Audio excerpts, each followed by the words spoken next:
What's going down, Roundup homies? Good evening, good evening, good evening to you. Good evening to you. I missed you guys. I haven't seen you for a whole week. Isn't that something? Haven't seen you for a week. We are here. We're here. Roundup, thank you for joining us. I'm honored that you allowed me to pour into you. I'm waiting for Bill. He just sent me an email. I'm presuming he's doing his lawyer, real estate attorney thing, saving somebody's butt. So we will see him in a minute. Please forgive me for the tardy start time. I'm doing my best. I'm doing my best to bring you the people that I think that will impact your life the best. I am Kris Haskins, and my mission and ministry is to raise your financial literacy through real estate investing and entrepreneurship. And doing that, I literally just want to bring you who I think can impact your life the best. And tonight, real estate attorney Bill Bronchick is going to be teaching us on how to buy houses subject to. He'll be on here in a few moments. As we're waiting for Bill, make sure you get registered up. Get registered up for the Real Estate Wholesaling Academy. It starts St. Patrick's Day right now this week. That link is in the video description. Get registered up, Roundup. Do not miss the Real Estate Wholesaling Academy if you're looking to get started. Locating sellers, skip tracing, estimating repairs, how to run comps, how to work with realtors. Vince is going to do a whole day. I just looked at his slides. He's got 80 slides he's going to be sharing with y'all. So get registered up. That link is in the video description, Roundup. Bill Bronchick. I am here. Estoy aquí. What up, homie? 2 feet of snow in Denver. That's what's up. You lying. I'm not lying. We got 2 feet this weekend. Oh, my God. That's why I'm a little late, so I apologize. I was coming from my office home, and there was 2 sanding trucks in front of me the entire way, and I'm cursing, going, Kris is going to kill me.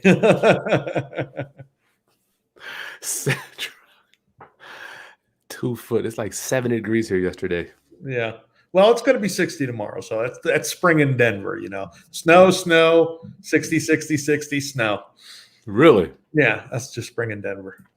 Unbelievable. Well, we've got 40 people on here waiting for you. Right. Bill Bronchick.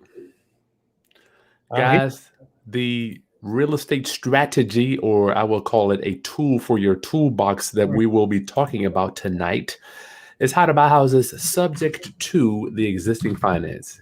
Subject to the existing financing. And I want you to know, as we listen to Bill, no one's coming to save you. No one's coming to save you, Roundup. If you think some government agency or some lending policy or some stimulus package is going to help you build a real estate empire, it's just not going to happen. Matter of fact, I don't even get stimulus stuff. I mean, we don't even get it. I'm saying that lovingly.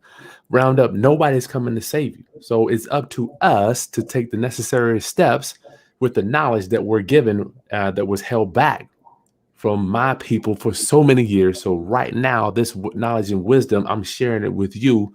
And I have the people on here that have been doing it since the 80s to kind of show you the tricks of the trade to how to get into these houses without having to go to the bank, turn in tax returns, to deal with the credit report. Bill, subject to, when was the last time you even used your credit? Do you use your credit at all? No, not for bank loans. I can't really qualify for most, conventional financing because number one, I'm way over the limit of how many you can have. And number two, I just have too many loans, altogether. So it's very difficult for me to get conventional financing. I mean, I could walk into a bank on a commercial deal and probably borrow $10 million, but I'm not signing on a $10 million loan. No, way too risky.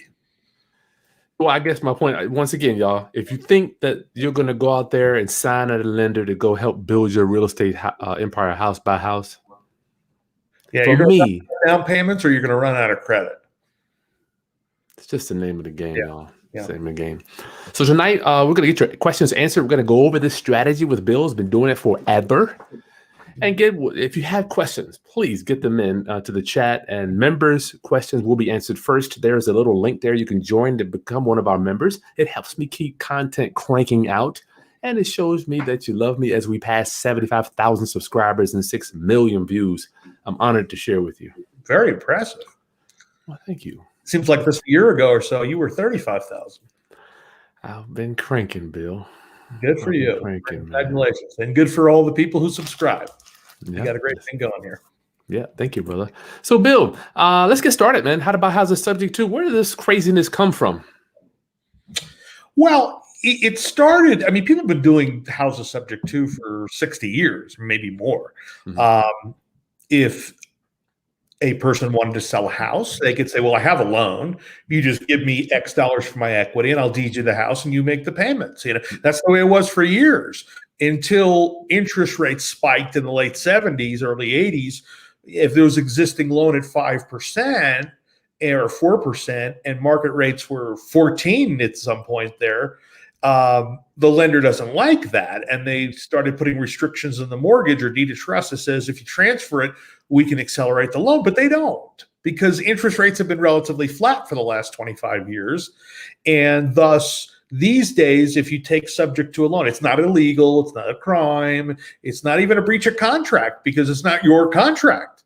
Wow. You didn't sign anything with the bank, the seller did. So if the seller wants to transfer the property to you subject to the loan, you're both taking a small but risk that the lender could say no deal and make you pay it off. Real estate is full of risks, and that's not a big one. If you look at what the risks are of scenario A, you sign personally on a 30-year mortgage and the market goes down and you can't sell it or get out of it. That's riskier to me than taking a loan over subject to someone else's mortgage, which is not on your credit report. It's not your personal obligation. You didn't sign anything with the bank, and you're just taking the house and making payments on it. And if things go bad, you just give it back to the seller. Or, whatever, do whatever you can, refi it, sell it, whatever, but it's not your personal obligation. So if the crap hits the fan, in the economy, it's not your personal obligation that you have to worry about. Now, I'm not saying don't make the payments and stiff the seller, stiff the bank, but if it came down to it, would you rather be on the hook for a 30-year note in a depression economy, or would you rather be, walking away from a property that's not your mortgage? It's crazy you mentioned that. I so remember Robert Kiyosaki saying something years ago. Your success was determined by what you think is smart and what you think is risky. Right. And is there no risk in subject to? No, there's some risk, but it's, in my opinion, in my experience of 30 years of doing this, and well over 1,500 closings I've done for myself or other clients. Good Lord. I just, I've only seen it happen just, one or two times, and that's good odds. One or two times out of 1,500. I mean, how many times do you buy a property as a rental and get a bad tenant who files bankruptcy, who has a meth lab, who has an ex-boyfriend, violating a restraining order and kicking out the front door that you have to replace, a flood, a broken hot water heater, a roof that needs repair or collapses. Wow. I mean, so many risks in real estate. I'm not trying to scare anybody, but on the scale of things, this is one of the lower end risks. So roundup, I'm just going to read to you the definition because I think it's so important to people. You got to understand, dude, you have to understand this strategy here. This is my favorite way to buy. How about you, Bill? What's your favorite way to buy? This is my favorite way to buy. The Barron's book, if you don't have it, just go to my website. It'll be right there. And I'm going to give you some goodies. Matter of fact, we have some goodies for you. You have to stay to the end. And I'm going to show you where those links are.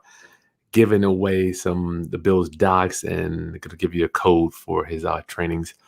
Subject to a circumstance in which a buyer takes title to a mortgaged piece of real estate, but is not personally liable for the payment of the amount due. The buyer must make the payments in order to keep the property.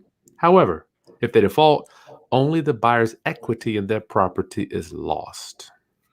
That's correct. I just thought when I first heard about subject to, I was like, you know what? I'll leave that for later in life. I won't try to learn that right now. Big mistake, man. Big mistake. So, Bill, what do you say to people that a lot of these guys are wholesaling? I was driving around today. I'm like, man, you cannot build an empire wholesaling. What would you say to people that want to put subject to off for later? Well, here's the thing. Most people think of wholesaling as sign up a property on a contract that's a fixer-upper, right? Needs some work. It's a high equity. Right, high equity, which is very hard to find.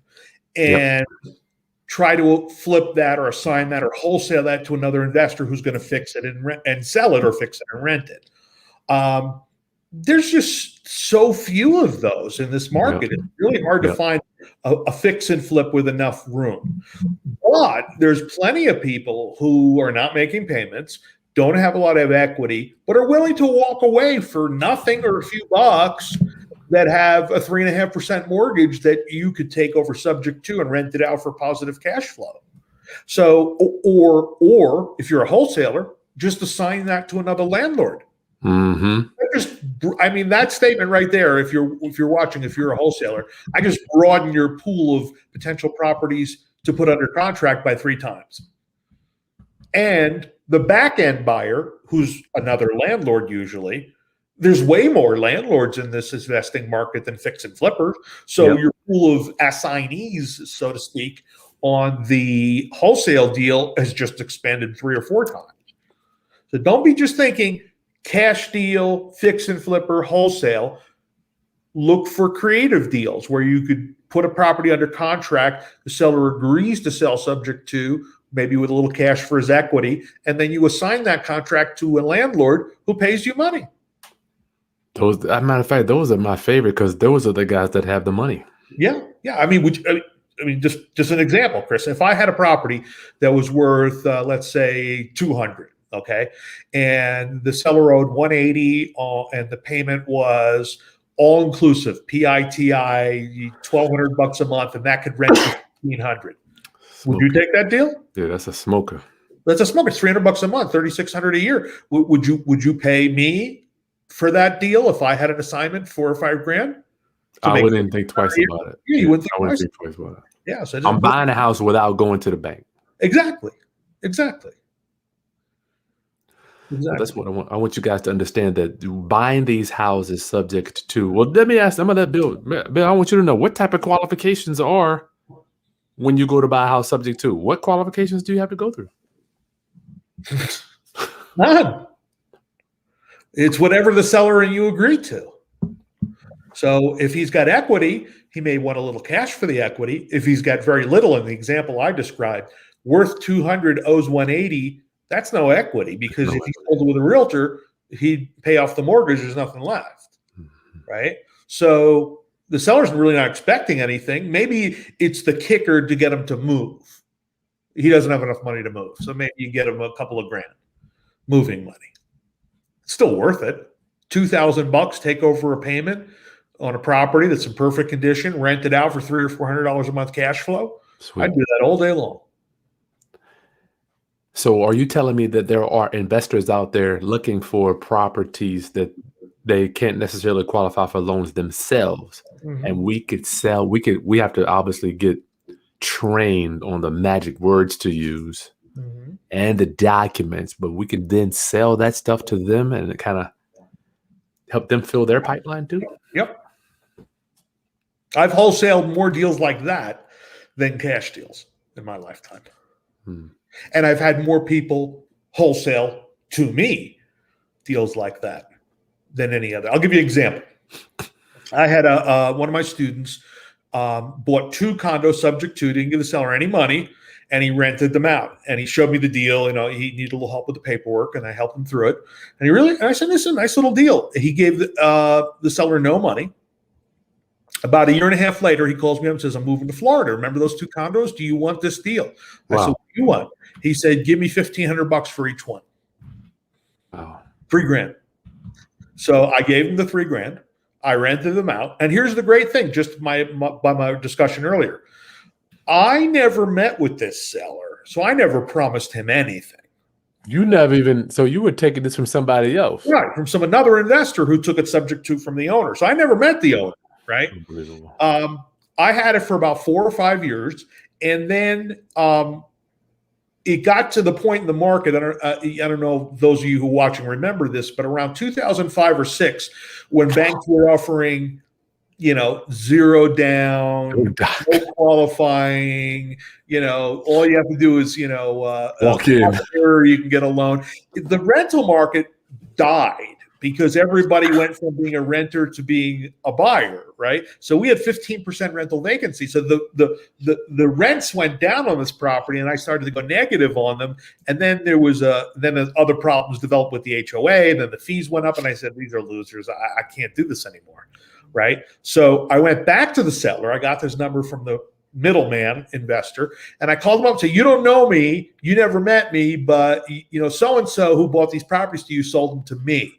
So I don't want these anymore, because I explained to him what's going on. I said, so what I'd like to do is just deed them back to you so you can do whatever. He says, I want them. I said, I understand you don't want them, but if I do nothing, they get foreclosed, and that affects your credit.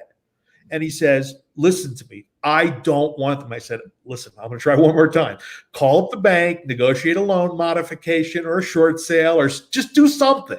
Don't let this go. It's going to hurt your credit. He says, I don't want anything to do with this, and hung up on me. So I wrote him a letter saying, just to cover myself, pursuant to our conversation yesterday, where I advised you to take these back and do the following. As lawyer-like, so damn lawyer-like. Just a final time, I am not doing anything with these properties. I'm not making payments. I'm not obligated to. I never promised you. I bought it from so-and-so, and he promised you. So whatever. This is what's going to happen, and he ignored me. I walked away from them. They got foreclosed. Now, I feel bad about it, but I never made a promise to the seller I'd make his payments. Wow. That only happened once, so, if it had been my loan, I'd be in bigger trouble, right? That's right. Your credit. Right? Then I'd be sucking it up $300 a month on each property negative until the market turned around again. And that would have been a 5-year to 6-year turnaround. Or more. Yeah. So, just an example of how, it's a protection strategy. I felt bad. I mean, the guy was a dummy. He should have done something, but I did advise him, and I put it in writing, and since then I've amended my purchase contract to say, basically, if I'm the buyer, which I wasn't in that case, the other investor was, but if I'm the buyer, if my contract says, if I don't like this deal anymore at any time, I can quit claim it back to you and go record it down in the county without your permission. You sneaky dog. Why not, right? Because you'd think the seller would say, okay, thanks for doing the right thing and giving it back to me. But he was just belligerent and said, no, I don't want anything. He figured like having the deed recorded in his name was like some sort of social disease or something. He just didn't understand. But all right. We got 92 people on Bill Roundup. We're hanging out with Bill Bronchick tonight. We're talking about buying houses subject to, and for all my busy professionals, join our membership to get your questions answered first. That link is below. Just hit join.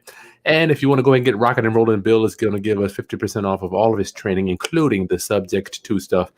That link is also way down in the video description below. Just click the little thing. It'll say show more. You're going to get 50% off his subject to stuff. And he'll explain that as we go through this training here.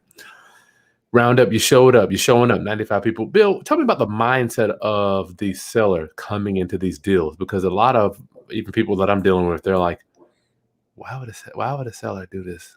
Sell me the house. Keep the damn loan. Mm-hmm. I mean, it almost doesn't even sound right. The average seller is not going to do this. The average seller wants full price, all the equity out, so he can buy another house. Right? We're not dealing with those people. We're dealing with people who are in trouble financially, and not just financially, but emotionally. Remember, because every problem has a solution with a house. I mean, if it needs fix up, fix it up. If it's behind in payments, make up the back payments. If the taxes haven't been paid, pay the taxes. It's just that most sellers in this scenario, it's not a financial issue. They can't deal. They've got a problem, and there's probably another problem, like a divorce or a job loss or a death in the family, and they just can't deal with it. I'll give you an example. I play in a rock and roll band, as you know. I like your gold records. So my drummer, who's, she didn't make a lot of money and she couldn't qualify for a regular loan. She came to me and said, you had mentioned this strategy, a subject to, there's this guy, he works for the school district where she worked, and his wife died, and not only couldn't he afford it because it was two incomes, he was a school teacher, but he just couldn't bear to be there. The memories were too painful for him. And so he just moved out and stopped making payments. So it was about 7 payments behind with Wells Fargo. And the interest rate wasn't great. It was in the 6s, but he had a decent amount of equity and was a very good neighborhood. So I got a power of attorney from him. I called up Wells Fargo and I tried to negotiate a loan modification or a forbearance where we could take those 7 back payments and stick them on the back of the loan and then take subject to. I wasn't going to mention the latter part to Wells Fargo, but basically, right off the bat, they said, fine, we'll drop the interest rate by like 3/4 of a point and add all the payments on the back. And the first of next month, you could start making payments. Now, I went to my drummer and I said, look. Is this you doing all the talking? Yeah, I was POA? POA from the seller. Gotcha. So I said to my friend, the drummer, and I said to her, I said, look, I could negotiate a better deal on the interest rate probably, but it could take 6 months. So I wouldn't look a gift horse in the mouth. Just take it subject to nothing down. They're adding the back payments to the back of the loan, right? They drop the interest rate 3/4 of a point and into the 5s, which is not terrible. And there's a ton of equity in the property. There was $60,000-$70,000 in equity in the property, and a very good neighborhood. And she at the time she got it for $250,000. That house, 5 years later is worth $500,000. Good gracious! Right. So she's since refinanced and paid that off. So it could be a good short-term strategy, right? I mean, subject to for a year or two, and then once you have seasoning, you can go in and refi it on a better rate, even if the rate is not that good. Let's talk about that refinance, Bill. I know I've seen my mentor had some problems getting refinancing on some subject to stuff. I haven't had problems with it. The owner of the house is her for the last 5 years. Frame it up for my roundup so they understand what I'm talking about. The seller, I don't remember his name, we'll call him Steve. Steve took out a loan on the house with his wife. His wife dies. He can't bear to be there. He leaves. He can't afford to make the payment. Steve signs a power of attorney to me. And I negotiated a deal for my friend, the drummer gal. Yep. Okay. We took 7 payments, put it on the back of the loan, and then dropped the interest rate 3/4 of a point. And then she is, with no money out of pocket, she takes the house with a quitclaim deed with $60,000 in equity. A kind of a crappy loan, but if for a short-term strategy, if she owned it a year, she could refinance 80% or 90% as an owner-occupant. And get all that money back out. Not only get a better rate and a lower payment, but get some cash out to do some fix up on the house because it was a little dated, the house, but it's a very good neighborhood that it doubled in value over the last 5 years. Sweet. So go ahead. No, that was just another example of even if it doesn't have a great loan, right? If it has a little more equity, you could take subject to, and especially if it's your primary residence, wait a year or two and then refi. So if the seller says, well, like you said, the loan's going to hang out in my name forever and I'm giving the property to you without any recourse, and that's a valid objection. If you said, well, just give me 3 years or give me 5 years and I'll pay it off, not 27 years, the rest of the loan. It could be a good short-term strategy. Let's say you're doing a fix-up, right? Seller has a house worth $400,000. They owe $250,000. Could you give them $10,000 now, make the payments for a year while you fix it up, then resell it, and then pay him off the balance of his equity, whatever you negotiated? I've done those. Yeah. I've done those. It's amazing. I remember when I did the payment was $75, Bill. $75. Manufactured home. I'm like, I could remember like it was yesterday. I'm looking at the damn mortgage statement. I'm like, this dude's payment is $70. But when you can't pay it, you can't pay it. Right. You can't pay. I just had to get over the fight. Go ahead.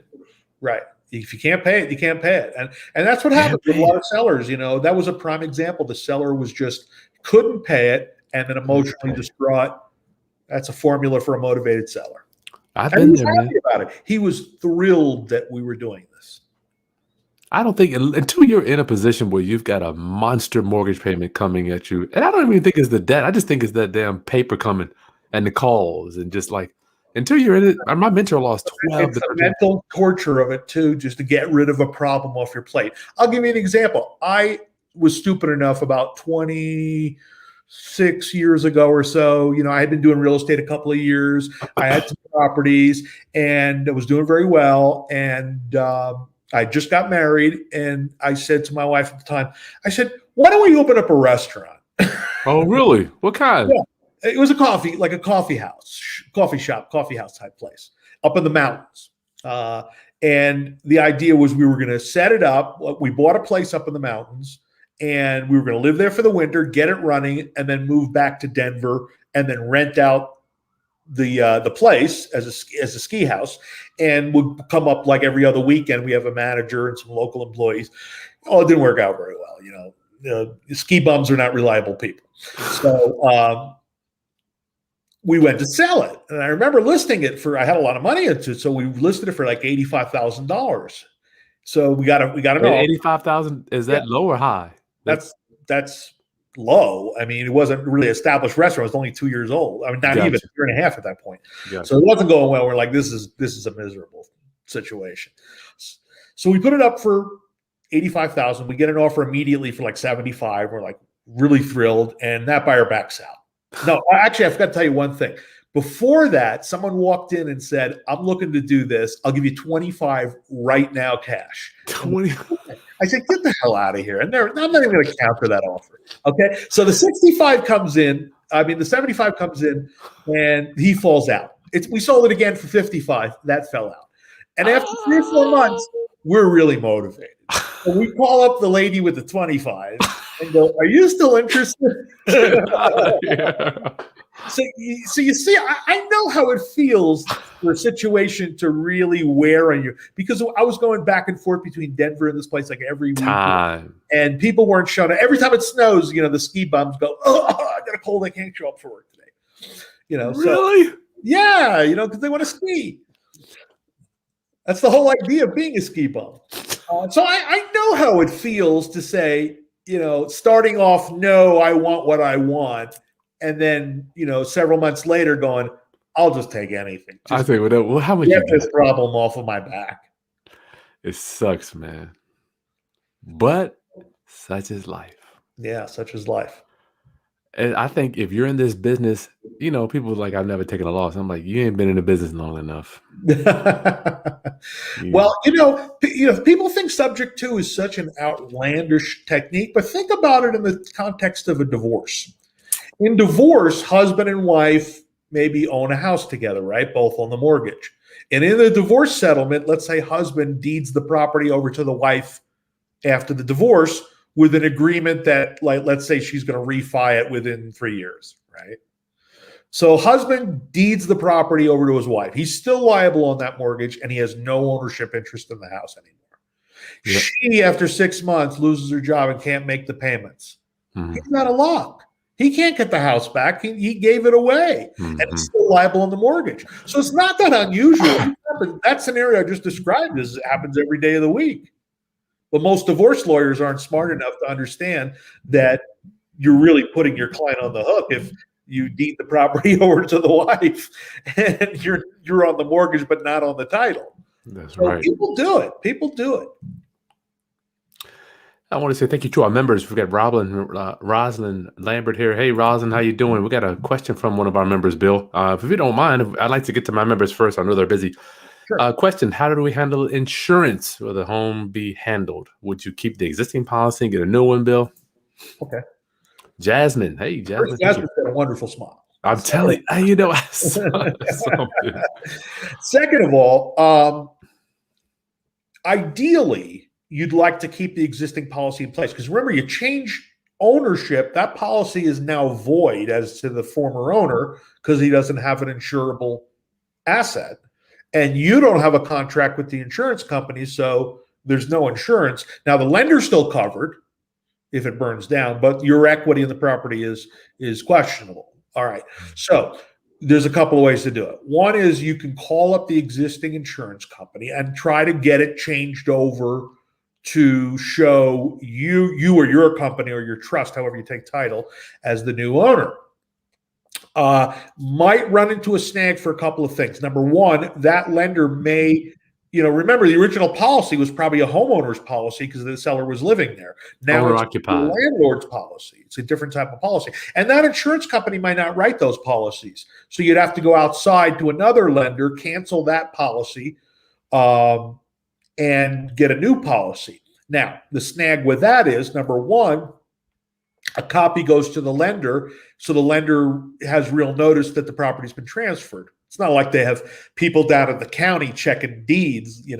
Someone gets on their shoe phone, like Get Smart, and calls in the lender. They find out because the change of insurance notice gets duplicated to the lender, right? So if you want to overcome that, you could just buy a second insurance policy that only names you or your company. That covers you. The old policy covers the lender. Okay. Now, that might work fine in Oklahoma where insurance is cheap, right? But it's not going to work in Florida because Florida is ridiculously expensive because of all the storms. So you're going to have to do something with that existing policy or get a new policy. And the lender's going to find out. And like I said, I haven't had an issue with it. The only issue that they seem to have is the borrower, i.e. former owner, is not named on that policy. Yep. Right. So they have a computer program and there's a field and it says, is the borrower named, yes or no? If the person at the bank checks no, it spits out a letter. And the letter says the borrower is not named. So what we try to do is add the borrower either as an additional insured, that's my preference, or as a co-insured, but that's a little tricky because when a check comes, it's going to be payable to you and the former owner. And if you have a power of attorney, which you should, you can cancel that check. You can endorse it for him. But if you don't, then you got to chase down the old owner and try to get his signature. That's rough. And that's rough. I don't want to do that. Bill, have you had a case where the previous owner tries to file or tries to come after insurance claim? I'm just imagining them trying to fight you, or you're making a claim, or whatever. No, I've never had that happen. No, I haven't had a major claim on a house. Let's preface it with that on a subject to house. So it was small stuff where when you get a big check, you have to get an endorsement from you, the borrower, and the lender. Yep. But these were under $10,000 claims, so they didn't require lender signature. Cool. Bill, let's talk about negotiating and building rapport with these sellers. And don't forget, round up, get your questions. Members, I'm going to do members first. Do we just go in and say, I'm going to buy your house subject to? Just kind of stay here for a minute. No. The biggest problem that investors have is they're assuming the seller has objections that he hasn't raised yet. So you're assuming that if you go to a seller and say, I'm going to buy your house subject to, the next thing out of his mouth is, well, how do I know you're going to make my payment? Or how do I know the lender's not going to call the loan? Or how do I know, what if something goes wrong? And they start explaining all these things to the seller that, don't worry, you're covered for all these things. And the seller's going, I never thought of those things. Now you got me worried. So, a confused mind generally says no in sales. So don't over confuse. Now, are we going to disclose these risks in writing? You betcha. You betcha. But the first conversation has to be quite simple. Mr. Seller, how about you deed the house over to me and I make your payments? As simple as that. If he raises the objections, be prepared for them. But don't go over explain, well, we're going to buy the house subject to, but don't worry about the due on sale clause because the lender probably wasn't going to call it. And then we're going to put the insurance my name with you as an additional insurer. I'll have a power of attorney from you to sign that check if anything happens. Right? That's what most investors do. And the seller's going, holy crap. I mean, his head is ready to explode over all this information. So give us a one-liner. I like to call it the magic words. The magic words is, you just deed the property over to me and I'll make your payments. It's as simple as that. And usually the preface is, what do you think the house is worth, Mr. Seller? $300. What do you owe? $285. So basically, you don't really have any equity, right? I mean, it's basically worth what you owe. Would you agree? Yes, I agree. All right, so let's make it simple. You just deed the property over to me, and I'll make the payments from now on. And most of the time, they say yes. It sounds pathetic. We had 125 people. It sounds pathetically simple. It is pathetically simple. Now, are we going to explain to him at some point the risks involved? Are we going to explain to him in a contract with disclosures and make him initial each one? You betcha. But you got to keep it simple. You got to keep it simple. This is crazy. We got a super chat came in. Wow, thank you so much for your love offering. Eduardo dumped all of his 401k into GME stock. Triple my I always say I say thank you to my love offerings. Thank you, Eduardo. Nice. Eduardo, you too much, brother. Just contact the lender, get their approval. Well, there is a strategy called an assumption where you can call up the lender and say, I'd like to be on that loan and take the seller off the hook. Now, is that still around? Yeah. Why would you want to do that? First of all, if the loan was an owner-occupied loan, it's in a pool. You can't just change that to an investor loan and assume it like that most of the time. And second of all, you got to provide tax returns, W-2. You got to qualify for that loan. The only advantage is you're not paying. Well, first of all, you have some amortization. If the loan is maybe 5 years old, then you only have 25 years left. Most of the interest on an amortized loan is front loaded in the first 5 or 10 years. That's big, Bill. I don't want you to minimize that, my friend. That is the advantage of an assumption.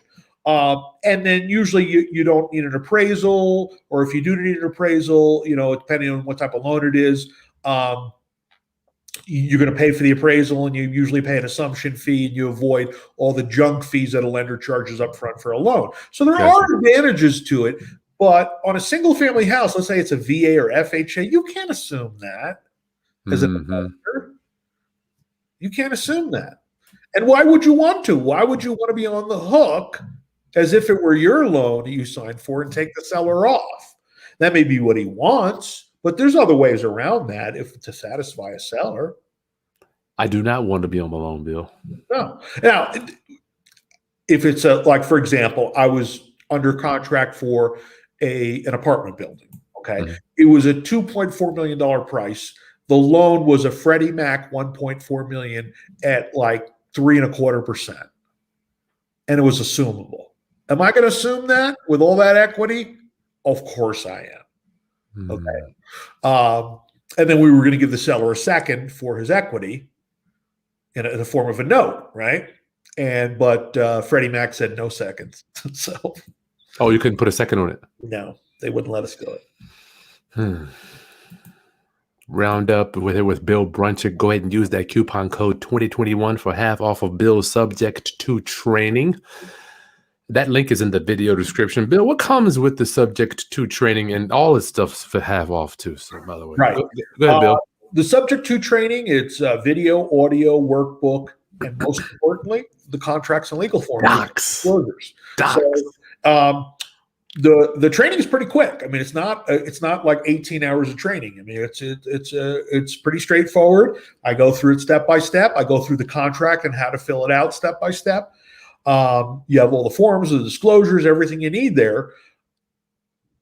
If you don't use it, you won't make money. Obviously, you don't just magically sign up for the course and by osmosis, you get results. You have to go out and apply yourself. So on the last CD, it's loud rap music. I just want to see if people are going to make it. Bill, help my rounduppers that are thinking subject to is Mount Everest, because I did. I used to think the course is not extremely lengthy. It's pretty. It's not long in length. I mean, it's long in substance, but not long in length, because there's not much to the strategy. Most of it, what I focus on, is the conversation you have with the seller, the negotiation, the filling out of the contract, and then the due diligence between contract and closing. Finding people is not that hard. Stress. There's a lot of people right now in loan deferments that are going to come due eventually. Let's talk about that, Bill. I got to tell you, I had several deals that were just popping. And then this thing came down the pipeline, and all of a sudden, Well, I'm people don't. chilling. It's not reality because I'm people chill. don't have to. People don't have to make payments right now because nobody can foreclose, right? Nobody can evict. But it's gonna, I'm a chill. It's gonna happen. You're gonna have to pay the piper some point. The banks are not gonna just forgive all these payments.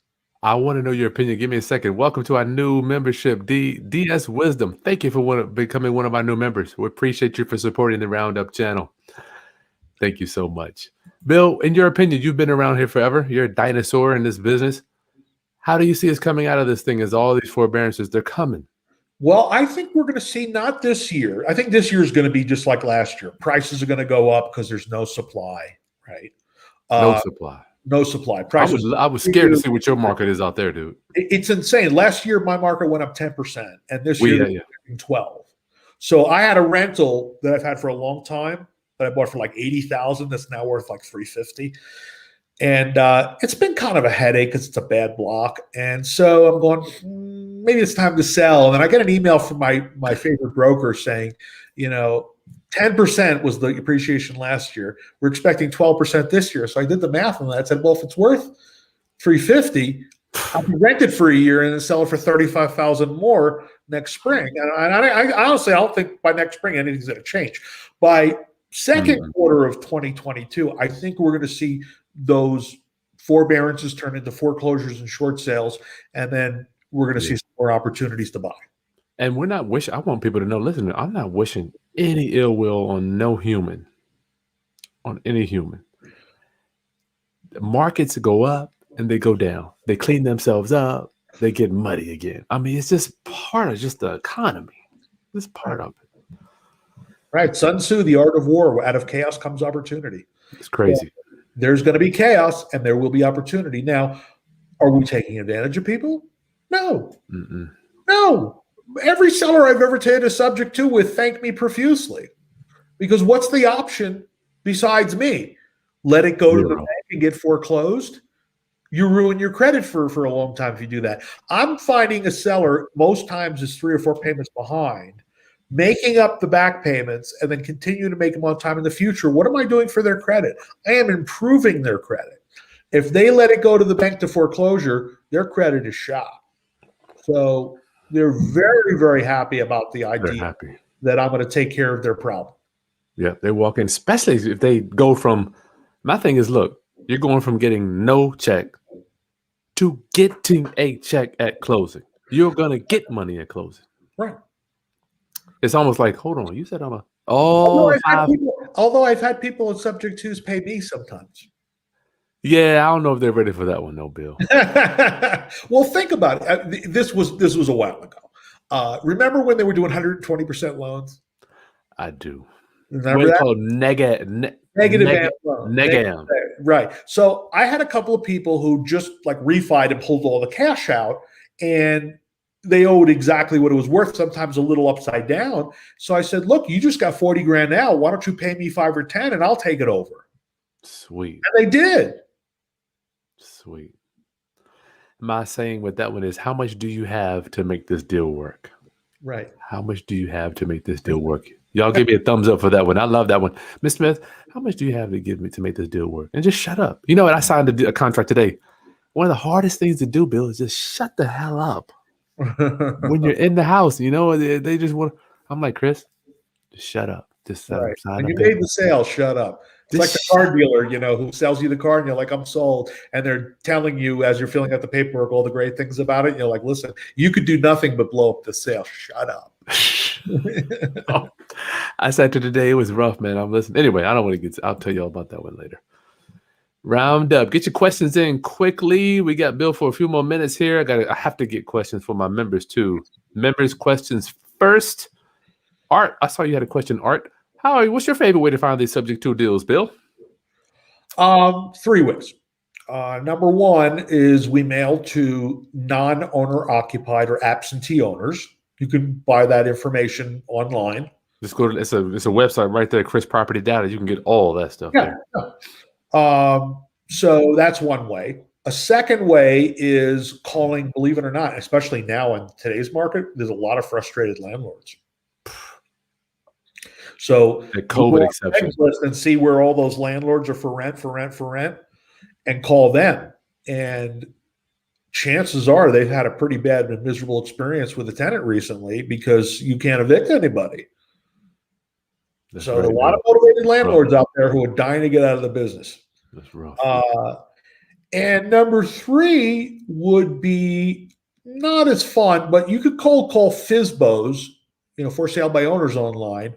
The problem is they're a little nutty about their expectations about what the house is worth. That's why they're selling it on their own. 3 realtors told them it's not worth it, and they said, "Well, I don't agree," and then they sell it on their own for more. Or they're greedy; they just don't want to pay 6%, or they think they're smarter than an agent. Whatever.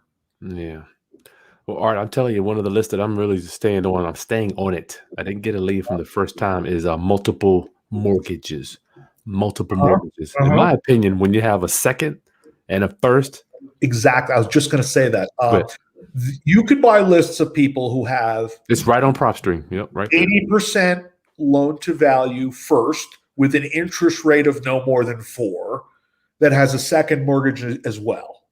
So what's the strategy there? Let's use round numbers. Okay. I know there's such thing as a $100,000 house, but follow the math. Yeah, just $100,000 value. They owe 80 on a first. They owe 20 on a second. The second is a ridiculous interest rate. The total payment you couldn't rent it for. Yep. There's nothing there. There's nothing there. No one's going to touch that with a 10-foot pole. So the idea is you're going to go in with the seller and say, this is what I want to do, and the contract is contingent upon my success in doing so. Is I am going to negotiate that $20,000 second because he's in default of payments on the first. The second's in trouble. Oh yeah. First forecloses, it wipes out the second, and the second has no equity position, so they're in trouble. So the idea is to go to the second mortgage holder first and say, you're owed 20, the interest rate is 9%, they're in default of payments on this and the first in front of you, which is going to foreclose and wipe you out. How about I give you $1,500 for that $20,000 loan?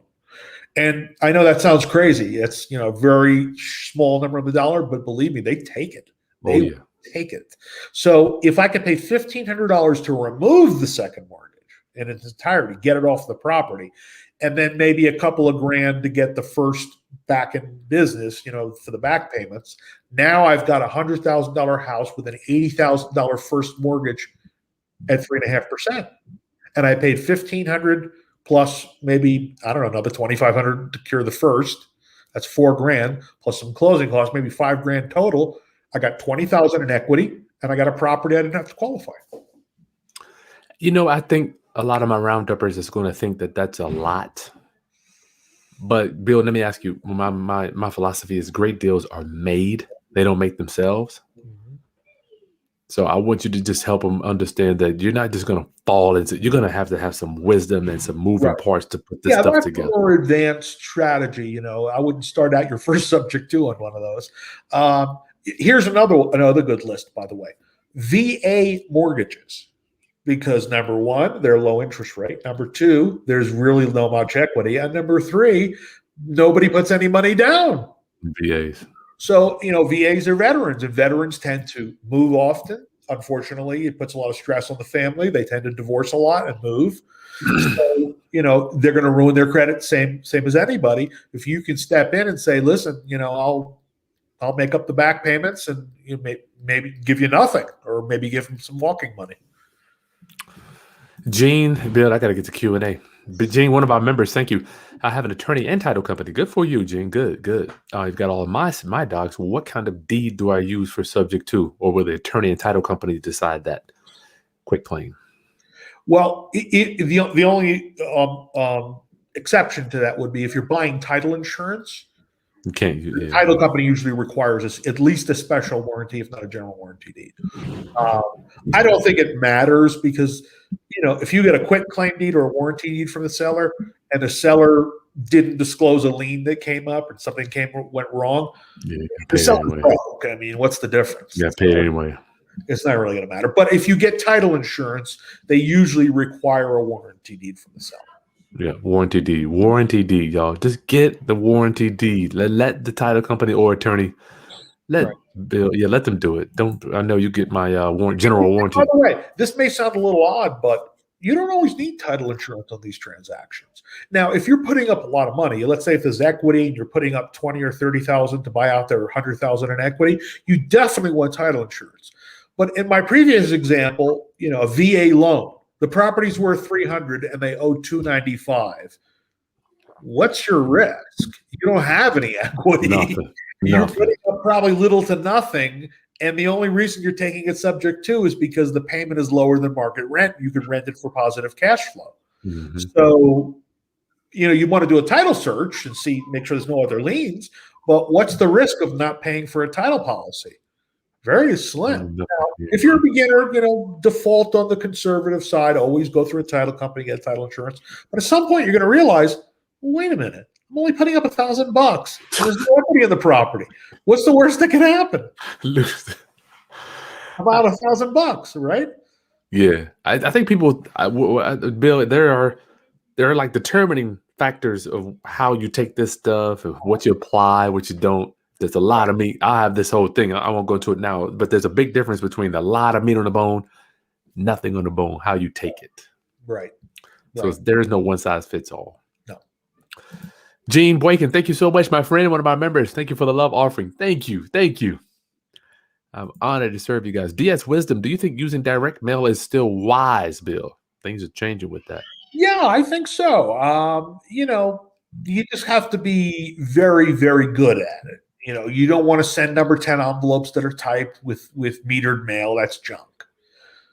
You want to do a stamp. You want to handwrite the addressee. You want to use a invitation envelope or something colorful, not a standard white number 10 business envelope, because that looks like junk. Yep. But you get them in the mail. I have a lot of rentals. Do you get those things in the mail all the time too? I got a drawer over here, Bill.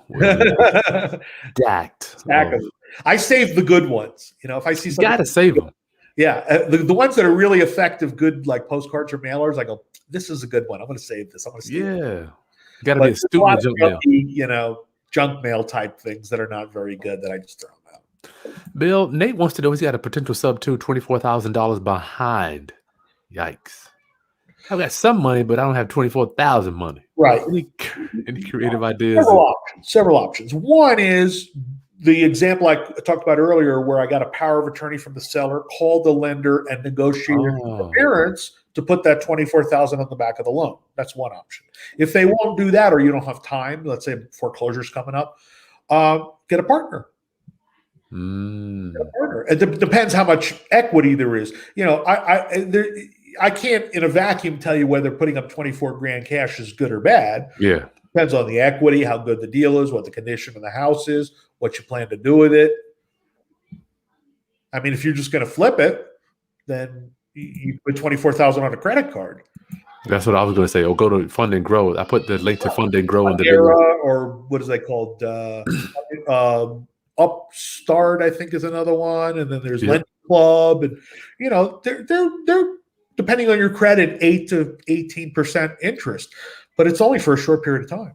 And I mean, family member, maybe, I don't know, man, but if it's a lot of meat, I wouldn't want to lose that. Right. What about your IRA? You could buy it with your IRA. That's true. That's true. Joshua says, glad that you're doing this, Bill. I am too. Thank you. My pleasure. My pleasure. I'm glad you're doing this. You're doing it. Those people who are watching, you got a great thing going here. You got a great guy who's really trying to help people and has a real popular channel and offers great advice all the time. So make sure you subscribe if you haven't. Thanks, Bill. Appreciate that. So, guys, we're here. We've got 140 people on here, Bill, watching. Use coupon code 2021. The link to get Bill's subject to training course is giving it to you half off. It's in the video description below, along with a bunch of his stuff. And if you look in the video description, I'm giving you, Bill gave me his land contract and his wrap around mortgage document, Bill. For people that are getting squeamish about subject to, just give them a quick taste of what wraps is, but we're not going to stay here long. Right. So once you take it subject to, you could sell it on terms. So if you had to put up 24, you would get that back from a buyer who would pay you maybe 35. Sweet. And you collect payments from your buyer and you make payments on the underlying loan you took subject to, and that's called a wrap. Rap notes. So you're gonna get Bill stuff for free. That link is right there. You're gonna get it for free. I just got it from Bill and downloaded it on it. Bill, thank you for sharing that stuff with us, my friend. Yep. So head over to that link in the video description, Sean. And while I've got him, I'm gonna drop it real quick. The Wholesaling Academy will be this week, St. Patrick's Day. Make sure you get registered up. That link is also in the video description. You're gonna meet Greg Hucks, Vince Gant, my secret weapons. Young people, Bill. Yeah. They're doing some crazy stuff with this Old technology. dinosaurs like me.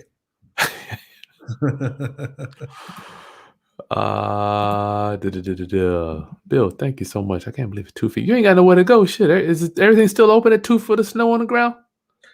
No, pretty much everything was closed today. Besides, Colorado's just a closed state. You know, we got Because of the virus? Yeah. Hmm. It's not because of the numbers. TH Advertisement said, I heard you couldn't do subject to in some states, Bill. I like There's it. no state that outlaws subject twos. You want to say anything else, or we just done? It's as simple as that. There's no state that outlaws subject twos. We already went over that, Andrew. You can rewind the video for that one. Bill gave us 3. Procnev, I need those subject deals ASAP. You're right, bro. And you know what? I bought my house where I live in. I want y'all to know. I will show you the deed. I will never forget. One of my clients researched my house. He wants to know, Chris, why is your name on the title? I never put my name on the title. Why would I want to put my name on the title? One of my first houses, let me think about this. The first residence I bought, I had bought properties before that, but my first residence that I bought subject to. There you go. Yeah, it's a funny story. I'll tell you real quick. Yeah. The house up in the mountains that I talked about earlier, right? Yep. That one I had bought with seller financing. Mm-hmm. Put it in a land trust. I get a call. I advertising it for sale by owner, and it was back then the paper. The paper. I get a call from a lady because I have these 2 places in Denver that I have a little bit of equity in. I'll trade you my equity in those for the equity in your mountain house. I said, well, how would we do that? She says, well, my properties are in what's called a land trust.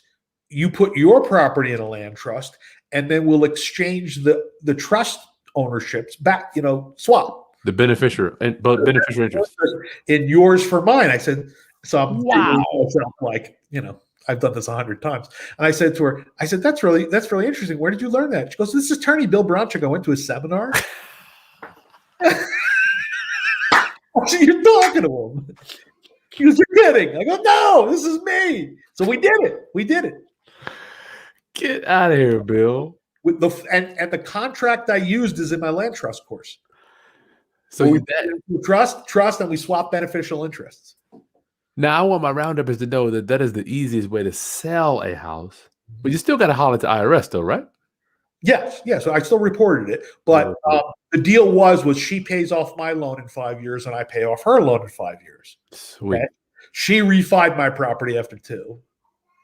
5 years came up on her property, and I said, hey, can I just ride this out to the end? Because it was only a 15-year note. There was like 6 years left. Mm-hmm. I said, can I just ride it out to the end? And she says, well, I don't know. I said, well, how about I give you a little coinage? Shut up, money. So for $2,500, I wrote it out to the end, and it would have cost me $5 for a new loan, right? Mm-hmm. Would have had to qualify for it. That's sweet, Bill. So I just wrote it out right to the end.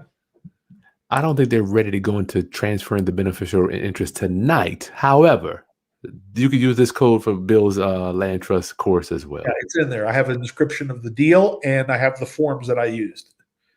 I love it. I wish I just sleep on my land trust documents. I'm like, I wish anyway. Under your pillow? Yeah, I'm like, it's just Teddy bear. So cool, man. Marie says, thank you so much. Thank you for bringing this knowledge. Thank you, Bill. Yep. How do you handle deed? We went over that. Warranty deed if you can. Bill Michael wants to know, why didn't you sell those 2 condos instead of deeding them back to the poor homeowner that hated your guts? I tried. They were upside down. Yeah. I tried to do a short sale too. The bank wouldn't go for it. Yeah, happens. I think, y'all think that the bank has any rhyme or reason with their actions. Right. They don't. Fabian, I would never let a seller go into foreclosure Okay, it's my obligation. Right. Remember, Fabian, it was not my obligation. That's right. I didn't buy it from the seller. I bought it from another investor who bought it from the seller. Big one, big difference. Still, you try to give it back to him. Why did the drummer take home a quit claim deed versus a warranty deed? I'm sure she's saying. Well, they're probably in California. Grant deeds. Oh, gotcha. It didn't matter because, I mean, a quit claim deed will give you the same thing as a warranty deed in terms of ownership. The only question is, if there's a problem with title, can you go back for recourse against the seller? And the answer is, with a warranty deed, yes. With a quit claim deed, no. But if the seller is basically bankrupt, what's the difference? Doesn't matter. It's like getting a warranty on a Yugo. That's funny. Oral Bailey is asking the same question. Round up, get your questions answered. When you purchase subject to and the original seller files bankruptcy or owes a debt, can his debtors force the sale of the property? No. That's an interesting question, and it's happened to me twice. The only time a creditor can come back and what's called claw back a transfer is when it was, number one, a transfer to an insider. Now, hold up, Bill. Hold up, Bill. He's not asking about reversing the deed. He's just asking about them going. The creditors, his debtors, forced the sale of the property. Yeah, the people. Creditors, basically. Yeah. Right. I think he wrote debtors, but I think he meant creditors. Creditors, yeah. Creditors. So the only time you can claw back, it's called the fraudulent conveyance, is when let's say I transferred my property to my mother, for $1. That is something they can claw back. But remember, you're buying from a seller as an arm's length transaction. You're not an insider. And number two, you didn't do it for $1. You did it. You gave them, it doesn't have to be for market value transfer, just has to be for reasonably equivalent value. Yep. And in a distressed sale, 20, 30% off is reasonably equivalent value. So they don't come after what happens? What happened? So they're going to want that money, Bill. What do? No, what money? The money that they loaned the seller. Are you talking about the bank? The lender that. Right, the bank is getting paid. I've been paying them all along, and I'll continue paying them even after they file bankruptcy because I'm not the debtor. I didn't file a petition for bankruptcy, so the bankruptcy stay doesn't apply to me. I can keep making payments to the lender, and they'll keep taking it. Oh, they will. Yeah, they'll keep taking it because remember, now they can't accept it from the borrower because there's a stay when you file bankruptcy that stops creditors. Yeah. But if let's say, I think what Arnold is asking about is, let's say there was a lot of equity in the property. Yeah. And he had a bunch of credit card companies that said, wait a minute, there's equity in that property. We want that property back in the bankruptcy. They can't because it's not a fraudulent conveyance if it's done before the bankruptcy. They have to disclose the transfer, but the bankruptcy trustee is not going to touch it. That's crazy. I was always under the premise that if the seller files bankruptcy and the lender comes after the house, they could try to come after. How could the lender come after the house when I'm making payments? Well, I've had a bill one time. I made payments and shit. They wouldn't even take the payment. Well, because they assumed it was from the borrower, probably. Yeah. If you call them up and say, "Listen, I took the property from the borrower subject to, and I'm making the payments," they'd be fine with that. Wow. I mean, if you're the lender, would you accelerate a loan that's in a foreclosure and a bankruptcy? No, but I don't know how these lenders think, man. They're happy to get the payments. So you say and call the lender and tell them you're not the borrower and you're making the payment. Right. Or if you're paying it online, they may assume that you're the borrower. I'm if sure. You're selling a check with your company name, it's clearly not the borrower. Gotcha. Jasmine, you're right. Hit that thumbs up, y'all. Give your boy some love. Give us the thumb. Hit that like button down there, please. Optimization purposes. I got to move around here. Maisha, hey, can I do a subject to on a property with a reverse mortgage? Great question. Only need to do this. No. Look at this. Let's finish the question though, Bill. You've got 4 to 6 months. I guess it depends on what state you're in and how long it takes to foreclose. Here's the challenge with a reverse mortgage.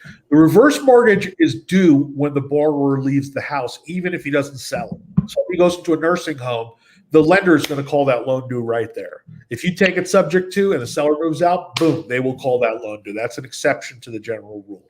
Yep. Now, If you only need 4 to 6 months, maybe it'll take them 2 months to figure it out, a month to write a letter that says we're threatening it, and another 3 months to try and foreclose it. So maybe you'll get away with it. So it depends on what state you're in. Like in Texas, it's a 21-day foreclosure. Good Lord. But right now, most states are not even allowing foreclosures, especially if Fannie Freddie loans. And reverse mortgage is FHA, so it applies to FHA. FHA loans right now are, no foreclosures. So in today's environment, I'd say go for it. You know what's weird? I have yet to do a reverse mortgage deal, Bill, just because I just feel like these reverse mortgage companies are just like the mom. They're FHA insured, so I've tried doing short sales on them, and it's like any other FHA loan. They're tough to do short sales. They have like a big discount. And I feel like they have inspectors and they're driving. How the hell do they know? I mean, it's like they know. Oh, I'll tell you a story. I got a friend of a friend came to me and said, this mortgage company, what mortgage companies do is they hire like regional spies, and the regional spies hire individual spies in your city. So I got that job as a spy. They paid me like $11 an hour. And I didn't care, obviously, but $11 an hour. I wanted to know who was trouble. So what they do is they tell you, here's a list of properties, drive by, take a picture, and here's a checklist. Is anyone there? Does it look like the weeds are grown up? So as soon as you get like 2 payments behind, they send someone out to check. Yeah. I've had them show up in my house being behind on my subject to deal. So I was getting this list, and then I was contacting them and mailing them, and they found out and they fired me. Oh, they found out? How did they find out, Bill? I don't know. I think what happened was I mailed the letter, and then the bank called them and they said, I got your letter about buying the house. And they went, what are you talking about? So they figured out it was me, and I got fired. I've thought about doing that. Those inspectors that drive around, and you don't even know who they're just in a regular car. Yeah, I was just driving around, like looking at the thing. I wrote down the address and the name, put it in my database, mailed them a letter. That is so slick. I thought about that. And nowadays, I have a friend that used to do that. They have an app for the lenders. They just So we're here with Bill Bronchick. 140 people use the codes in the 2021, y'all. Go to the link in the video description. You can get Bill's stuff, everything half off. And if you want his wrap note, wrap mortgage, and his land contract, you can have that for free. That's in the video description. You are welcome, Roundup family. Maisha, thank you so much for your love offering. This is a cool night. You still got time, Bill? How you looking, bro? Cool. Yeah, what the hell? You snowed in. I'm snowed in. I can't do it. And you know what really sucks? The internet in my area is really slow because everybody's on it. Right? I'm glad it worked for you today. It barely worked for me today. Last night, I was trying to watch streaming on Amazon. Error. Yeah, I was good. Son of Man wants to know, is the contract a private contract you can't interfere with? I don't know which contract he's talking about. I think he's talking about the contract between the mortgage borrower and his mortgage company. Yeah, that's true. Yeah, you can't interfere with that. The contract. Nope. You're just taking. The thing is, it says in the mortgage, if you transfer the property, the lender may, at its option, not automatic, they have to do something, accelerate the loan. There's nothing in the note or in the mortgage or any of the loan docs that says, by the way, if you do transfer it, you must tell us. Mm-hmm. But if you get caught, don't lie. That's, you don't want to lie to the lender. But if you get caught, you tell them the truth. Yeah, you got me. What are you going to do about it? What are you going to do? You're getting the payments. Right. Reseller 7 says, I just contact the lender and get their approval. I think we talked about this already. I don't know if we're going to do that. Cobo Properties. How does Texas fit with subject to? There's no problem with subject twos in Texas. The problem in Texas is selling on a contract for deed or lease option. So that's not an option in Texas. In Texas, what we do is we buy subject to and sell on a wraparound trust deed. That's what you're getting in Bill's link below. Or just rent it out. You're getting his wrap. Because where I am and in most states, we buy subject to and then sell on a contract for deed on a wrap. Yep. Can't do that in Texas. Just don't do it. Kwame, if the seller has $30,000 in equity and they agree to a sub to, how much would you offer the seller, Bill? I'll give you the lawyer answer. It depends. There's a lot of factors that you got to consider. Is it worth $1 million and they owe 970, or is it worth 200 and they owe 170? So Plus, is 30,000 not a lot of equity in $1 million property? On a $200,000 property, it's still not a lot of equity, but no way. But so it really depends on the price and the other factors. What's the neighborhood? What's the condition of the property? What's the interest rate on the loan? Is it fixed? How much work does the house need, if any? What would it rent for? You have to look at a multitude of factors. Plus, you got to remember that they're not paying realtor fees, no closing costs. I mean, it's so much and stacked on your side. But my knee-jerk response would be probably about $5,000. Gotcha. Maybe all things being equal, $5,000. Right. Yeah. All things being equal. Maybe I'll give them 2 offers. I like to give people 2 offers. Because when you say, would you take X? Yes or no. When you say, would you take X or Y? It doesn't occur to some people there's a third choice, none of the above. So what I'll say to them is like, well, if you just want cash, I'll give you $5,000. But if you're willing to take payments or get your equity later, I could give you $12,000 with 4 now and 8 later. Sweet. Like that's financing some of that. Yeah. I love it. What's weird?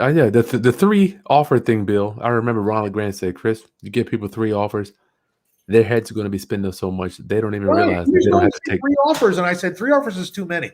2 is the max. 3 is too much. Kenny, how can you be sure that the seller will leave the property? Because you don't close until they leave.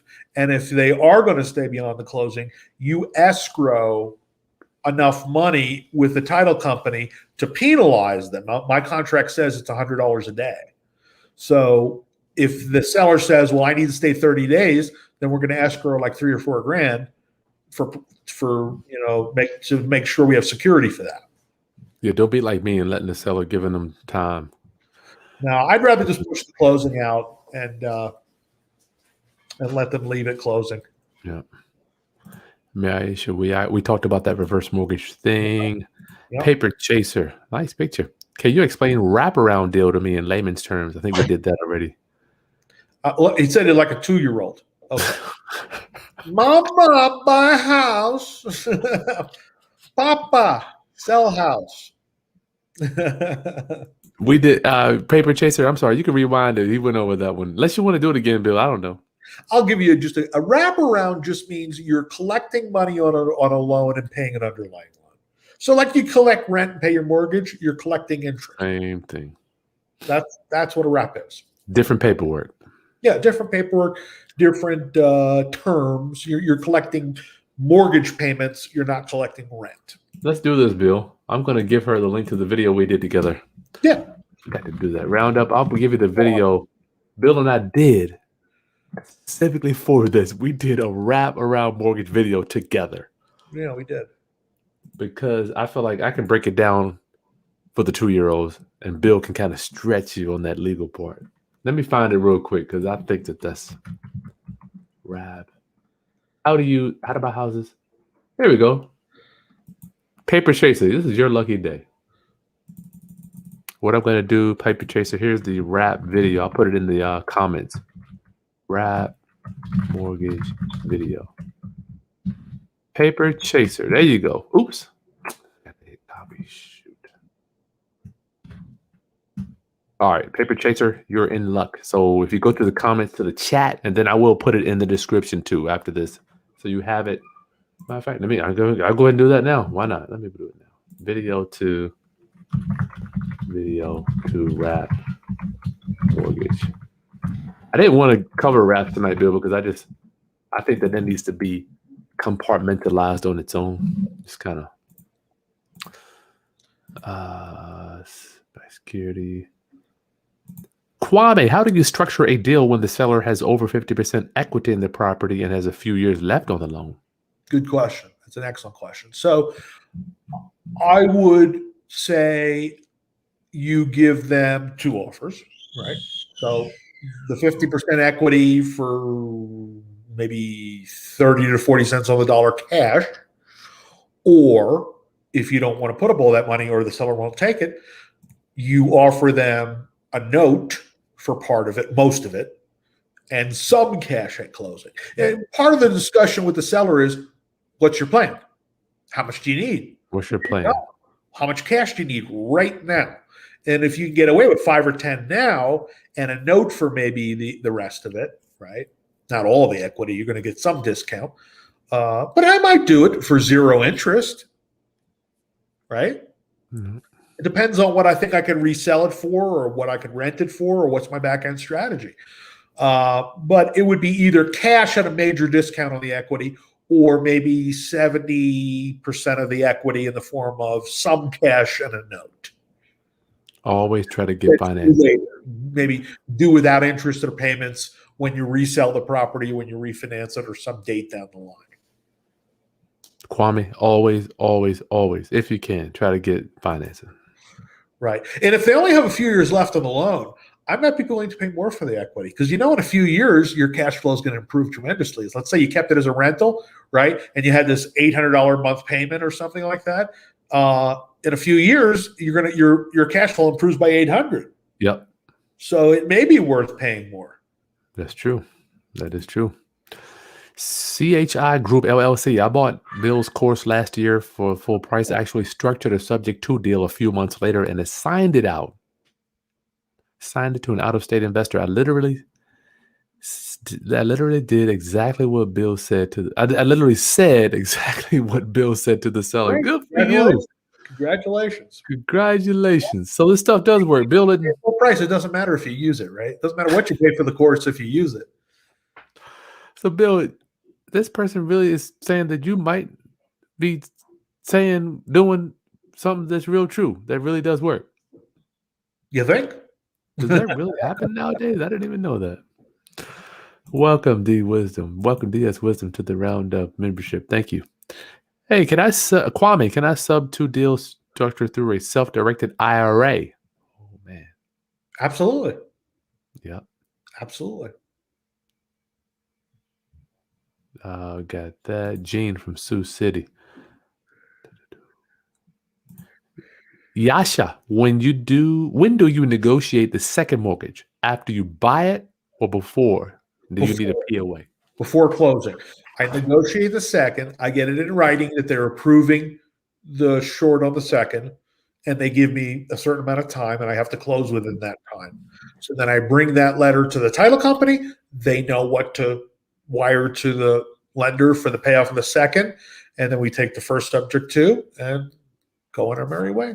And don't forget, Yasha, I know this may sound crazy, but I'll never forget, Bill, one of the first books I read was just always offer $100 or like $500. Whatever the second is, whatever it is, offer them $500. Yeah. Yeah. And it worked. I've negotiated $95,000 liens for $1,500. I'm telling you. Not all fun, but usually it's less than 10% right across the board. Sometimes you could do it for 2 or 3 cents on the dollar. It really depends on how much equity's in that property and how close you are to the foreclosure date. Yeah.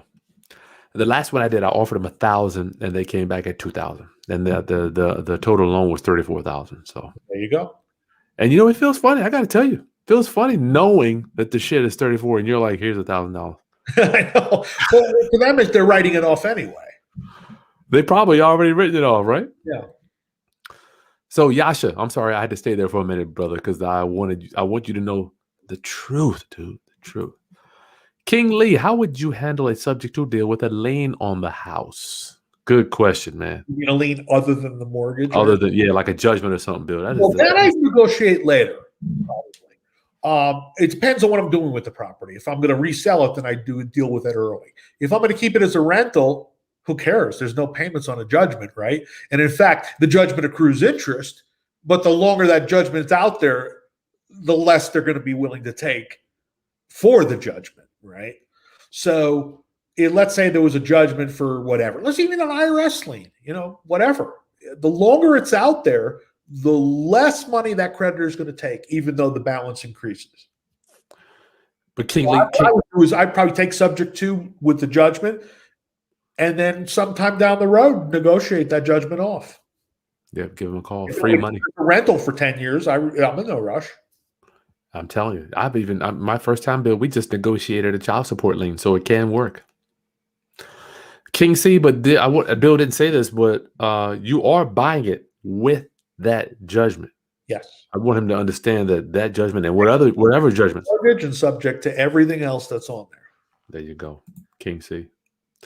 Kobo properties. Why would or how would a seller tell the buyer they are headed to foreclosure, especially if they're trying to sell it in the retail market? It's public record. Everybody You're gonna know. You're gonna know. Procnef. Would I need to use wraparound notes for all subject to deals? No. You could buy subject to with a wrap or just straight subject to. Yep. Matter of fact, I wouldn't even mention it. Well, let me ask Bill. You're the expert. Would you even mention that if the seller didn't care? No. I wouldn't even don't get in there. I have an attorney colleague friend of mine who's an investor attorney in Texas, and he always does it as a wrap because he feels like giving the seller a lien against the property gives them the opportunity to foreclose it and take it back if you default. Right? But is he explaining all that stuff first, though, Bill? But yeah, exactly. First, you got to explain it to them. Second of all, in my state of Colorado, we have a really weird system. To release a deed of trust from a property, you need the original note. And you got to present it to the county, and then they mark it, and then they give it back to you. It's like the only state that does this. So my fear is I give it to the seller, and then I want to release it when I go to refi or sell it, and he's disappeared or can't find it. Now I have to get what's called lost instrument bond, which costs a fortune.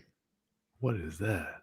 It's a bond that basically says no one's going to come back and claim on that note. And a bond is going to cost me like 15% of the face of the note, which is ridiculous. I know. So, and I've had to do it. So I've like never Really? I do that. Yeah, I've had to do it. Who asked that question? Procnef, just don't do it, man. Just do this. I'm not saying don't do it, but trying to explain that, I would love to see one. I would love to see that. To a seller, it's hard. That Bill's a damn attorney.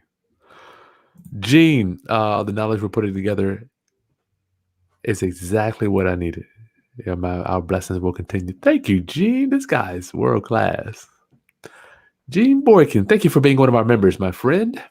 Jaman, I got 2 leads from homes that are pending since December, simply because inspections and appraisals are taking over 50 days. Wow. Realtor took their buyer elsewhere. That sucks. Sorry, Jaman. You got 4 backup offers. I'm sure, yeah, you got to get backup offers. We just closed one today, man. Had to get 2 appraisals. How can they legally make me pay for the damn appraisal bill? That just doesn't seem fair to me.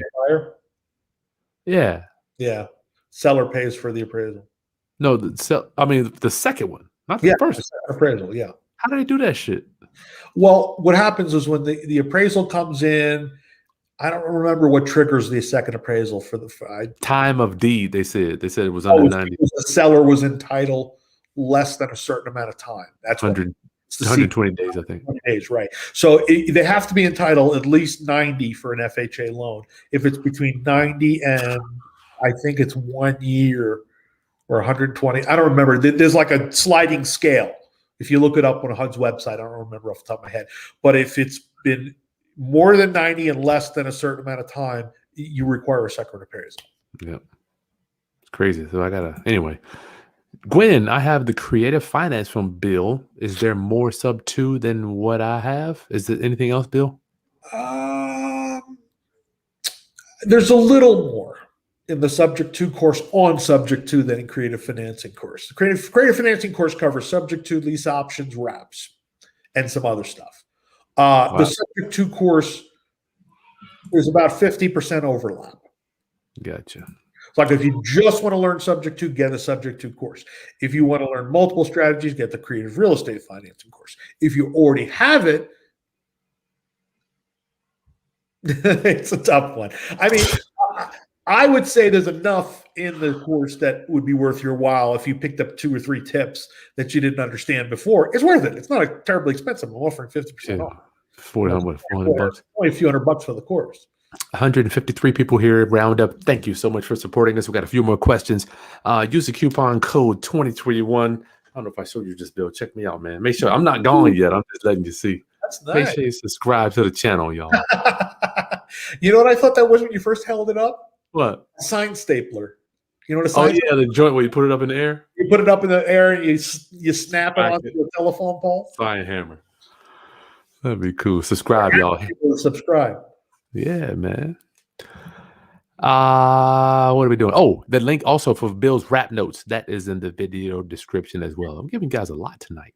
Yeah, not to mention the information. That is true. Hit that like button. Why don't I see 70 likes if I see 150 people on here? I'm gonna cut this thing off. Ryan, do you? Oh yeah, Jasmine said, don't forget to hit the like. Ryan, do you determine if the owner wants to stay or leave before you make your offer? Yes. Yeah, I find out the whole story. That's the whole idea. You have a discussion with the seller, find out what the problem is, find out what his plans are, find out what he needs fixed before you make an offer. But you want to tie it up. If he Yeah. wants to stay, I mean, you can tie it up. My first conversation on the phone is, what's the problem? What's the underlying problem? Like, how'd you get here? Mm-hmm. And what's your, plan for moving out and moving on with your life? So, and then I structure an offer when I meet with them to fit those needs. Gotcha. I think what too many people do is they have they're too quick to rush to an offer without finding out what the problem is. Got to solve the problem. If you don't solve the problem, the house is not necessarily the problem. Oh yeah, the house is necessary. Every of my clients, I'm like, why are they selling? Why are they selling? You got to know. If you don't know, don't even come. I know what the underlying problem is. Yep. Tabitha, I love that name. Do you have different forms for states that don't recognize land trusts like Pennsylvania? I do. Well, actually, Pennsylvania does recognize this. Louisiana and Tennessee. Pennsylvania's problem is that they don't exempt a transfer to a land trust from transfer tax, which is like 2 or 3% of the purchase price in Pennsylvania. Wow. Every other state exempts the transfer, to a trust. So I have a different modified form of a trust in my land trust course that you fill out. And then after the transfer, you amend it. I have a form to amend it back into a land trust. I wish my rounduppers could just get it through. You can use trust in every state just because it doesn't have a statute. Well, right. Bill, you're the expert. Shit, just give them 30 seconds. You need the alternative form in Pennsylvania, Louisiana, and Tennessee that I use in my course. All right. George, how do you refinance the property into a trust? Does the bank allow that? Some. Few. Some. Yeah, they ain't going to do that. I have a local commercial bank that I deal with, and they allow it. They understand it. They make me sign a guarantee. Yep. But they won't give me any more loans anyway, so it's a moot point. Who cares, right? Yeah. I did about 7 loans in a land trust with this bank, and then they cut me off. These people are not going to build your empire for you, y'all. Justin Fats, is it less common to find sub-2 deals on more expensive homes, Bill? More common. Yeah. People in millions bigger problems are just as likely to get in trouble. Yep. Bigger problems, bigger numbers. John with Harvest Group. Good evening, Bill, Chris. Thanks for the content. I purchased your creative financing course last year. Closed 4 deals last year. Nice. One of the properties is mortgaged by Wells Fargo. Good for you. You gave it to Wells Fargo. Awesome. I hate Wells Fargo. Wells Fargo, I saw the mortgage was transferred this month and they aren't accepting payments. I'm in the process of refinancing. What's the possibility that they call that note due? No, that's not the reason they're not accepting payments. There's some other glitch in the system.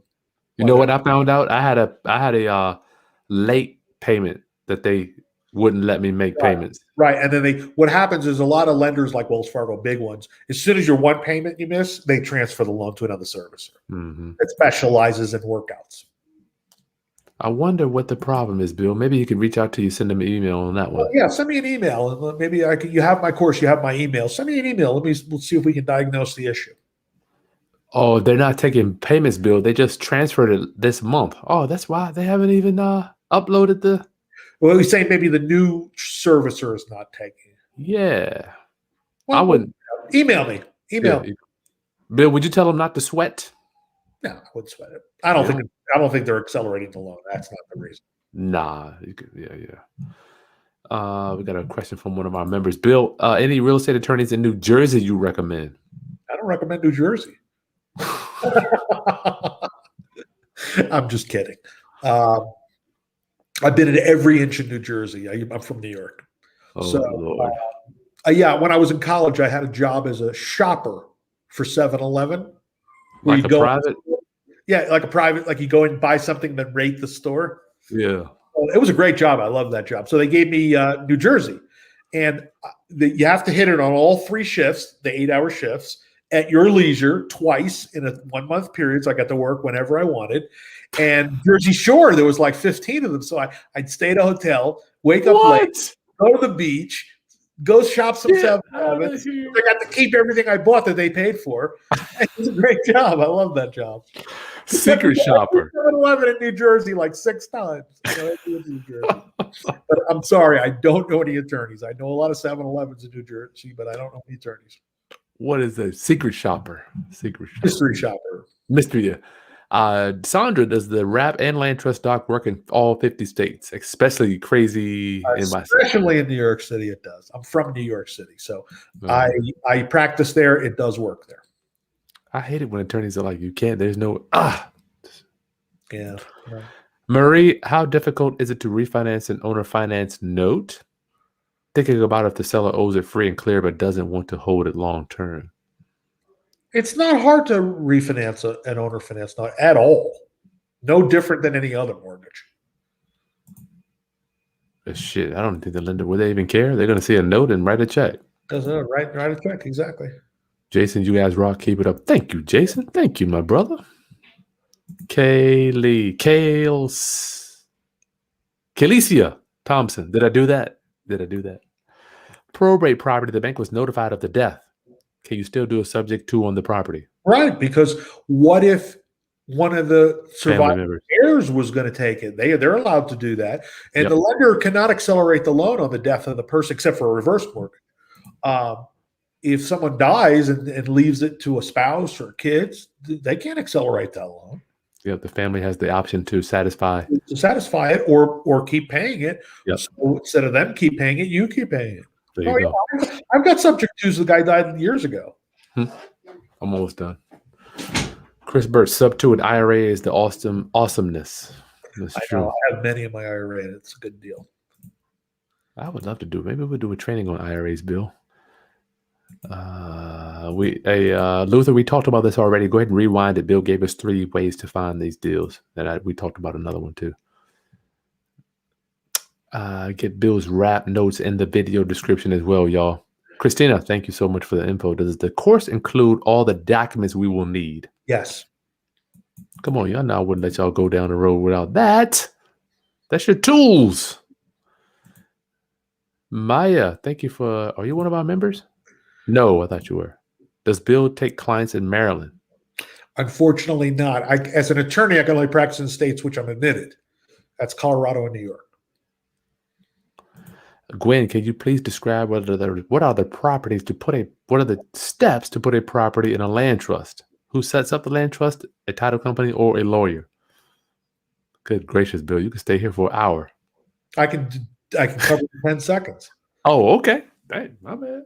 Create a land trust agreement between you and a trustee. You both sign it.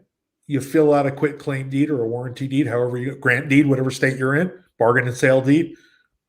Record that deed from you to the trust. Voila. You're using some terms that they don't even, they don't even know what the trustee is. Yeah, you're going to have to save some time on that. Well, I just said that was the 10-second version. Hood Handyman, thank you for your love offering, my friend. Thank you. Bill, thank you for this training. Jim F says, just bought your subject 2 course previously. Good for you. Thank you, Jim. VA Mortgage. Abdullah Dafala. On a wrap, should I tell the seller I'm creating a second loan on the property? Touchy. Too much information. Yeah, just be quiet, man. Micaiah, when the tenant buyer is ready to purchase the property and the property is still now in a land trust and the mortgage is still in the seller's name, how does that work for the tenant buyer and their bank? Doesn't matter. Doesn't matter. You're selling to a tenant on a lease option. The underlying loan belongs to somebody else. They don't care. They're just, the title company is going to get a payoff from that lender and pay it off. Doesn't matter. Doesn't matter who the hell's on the deed. You're going to get a payoff, and they're going to. As long as that seller was on, and if that buyer is FHA and that seller was entitled 90 days, that's all they care. There you go. Roderick X looking for my next home. Good for you. Look at that picture. Nice tie. David's working on a subject too in Florida. The seller. Huh? The seller told me they signed a deed in lieu 2 years ago, but the deed was never recorded in the county. Can I do a subject to on that property? No, because you know that. You're what's called, in order for you to pull that off, you'd have to be what's called a bona fide purchaser. If you, the fact that you know that doesn't make you a bona fide purchaser. That's terrible. Sorry, David. Sorry, can't do that. Dad buys houses. One of our members. Last question. Would I right. also do a sub to on a property that has a judgment lien? Oh yeah, we talked about that. We talked about that. Yes. Rewind. We covered that. We covered that. Absolutely. You can. Bill, final thoughts on creative financing and, well, let's just stay here. Subject to, man. My favorite way. I own my house. One of the best strategies you're ever going to learn. It's going to be your favorite one. Unfortunately, you can't do it every day of the week. You could do it any day of the week, but not just that every day of the week. You need other strategies. But you're going to find that you'll fall into one that you like. And I really love this one. I know, Chris, you love this one. I think it's really one of the best strategies that you'll have in your toolbox. Yep. Learn it, figure out the variables, learn how to explain it, learn, how to document it, most importantly. Fill out contracts, do your title search, and you will make a lot of wealth with this. This is where your wealth comes in, y'all. Earned income is one thing. Wealth has to be built. Has to be built. Yeah. Bill, thank you for your time, my dog. Thanks for inviting me. You got a great thing going here. Thank you to everyone who joined us and stayed with us. We appreciate it. I know Chris appreciates it. And they all appreciate it. We appreciate you, Chris. You know what, Bill? You owe me. I forgot, man. You got sick on my foreclosure summit. Sorry about that. Did you get COVID? I already had COVID. I had that. I had that shit before. I had that 4 months ago. I'm done. I got the antibodies. Get out of here. Yeah. It wasn't that bad. I have a very good immune system. So I haven't had a flu shot in 30 years. I only had the flu once. Golly. So I'm not in a rush to put that thing in my body, that vaccine. I don't know about that. I'm so scared of that, man. Especially with black people, man. We scared, dog. Yeah, I don't know. I'm going to wait for like the third vaccine to come out. Especially taking 2 shots. Oh, God. If one wasn't bad enough, I got to wait for a second shot. Wait for the one shot. I'm going to wait for the home kit where you stick it up your nose and spray, and then you're done. You're sick, man. All right, so round up. Y'all stay tuned. Bill, we're going to get a foreclosure class. It's going to be free for everybody that already paid for the summit, right? Because Bill owes us a training for that. But Bill did agree to allow yes, I do.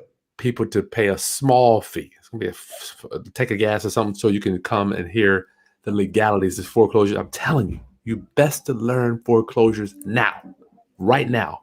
Don't try to learn this shit when the auction is just booming. Right. And it's going to be. It's going to be. All these people in behind in payments, it's the day of reckoning will come. It has to come. It has to, Bill. I mean, they have to clean it up. It has to clean it up. All right, Bill. I'll see you guys round up. Talk to you guys soon. Make sure you get registered for the wholesaling summit coming up this week. Bill, I'll talk to you later, brother. Thanks a lot, Chris. All right. Peace, y'all. Subscribe.